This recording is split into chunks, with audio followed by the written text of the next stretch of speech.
At your confirmation, you receive the 7 gifts of the Holy Spirit. They are wisdom, understanding, counsel, strength, knowledge, piety, and wonder and awe. At times it may seem that these are missing from your life, or that they do not apply to your situation, but I promise you that they do. Allow me to give an example. Before I do, however, I think there is something that you should know about me. Nothing remarkable has ever happened to me. Now, I don't know about you guys, but when I grew up, and even when I was in your shoes at my confirmation retreat, all I heard were incredible stories. All I heard were profound experiences of encountering Christ. So I waited and waited for my own experience like that. But it never came. Now, I don't think that I'm alone when it comes to this. How many of you guys have felt the same way I did? How many of you have heard incredible faith stories, which are great, don't get me wrong, but just not relatable? I know that some of you are just like I was, asking yourself how you can form a relationship with Jesus without some unbelievable experience. The key is prayer. That's where the gifts of the Holy Spirit come in. Matthew chapter 7, verse 7 says, "Ask, and it will be given to you. Seek, and you will find. Knock, and it will be opened to you." Therein lies the beauty of the gifts of the Holy Spirit. At your confirmation, you will actually receive those 7 gifts. And afterwards, whenever you need any one of them, they are there. All you have to do is ask. And it doesn't take a life-threatening situation, the death of a family member, or any other significant event to ask for them. Day to day, the Holy Spirit is there to help you. You can be in class before a test and pray to the Lord for knowledge to help you do your best, and He will give it to you. You can be having a conversation with a friend and ask the Lord for the gift of counsel so that you can give the best advice you can, and He will give it to you. You can wake up in the morning and ask God to give you the strength to go to school that day and face something difficult, and He will give it to you.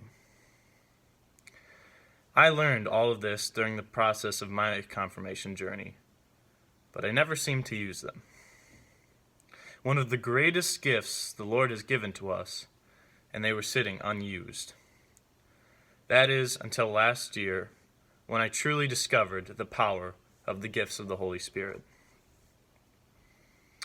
At the start of the last school year, things were not going my way.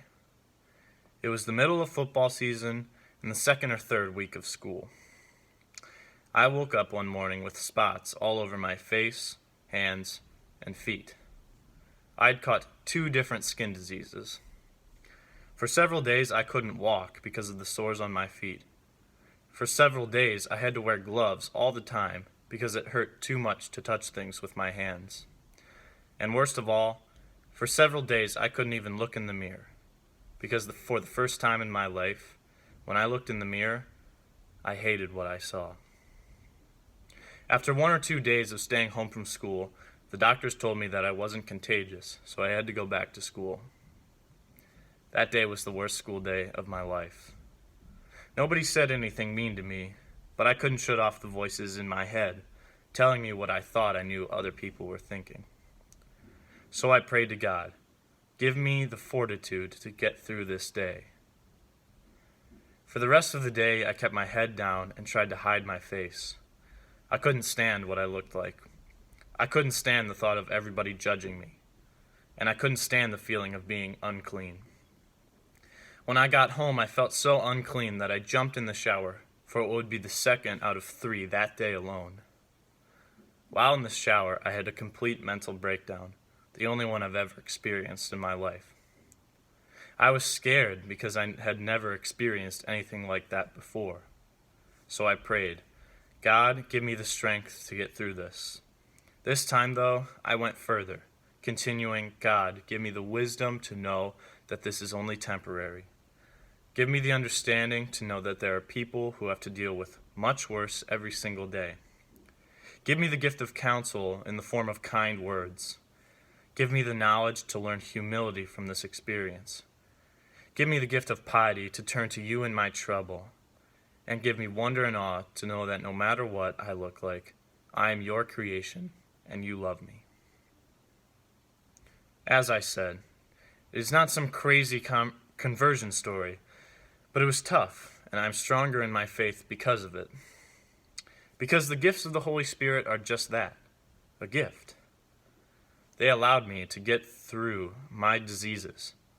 I was able to use fortitude to go to school even though I looked bad. I was able to better understand people who have much worse ailments than I did. I was able to use wisdom because I realized that they were only temporary diseases.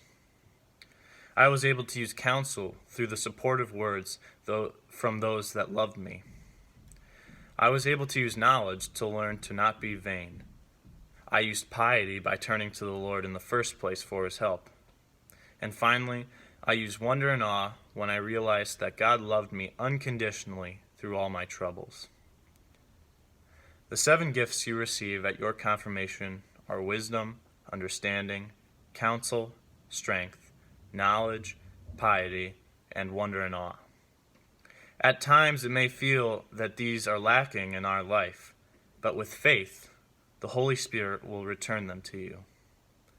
Now, I ask you to reflect on what gifts of the Holy Spirit you need in your life right now. It can be any gift for any reason, big or small.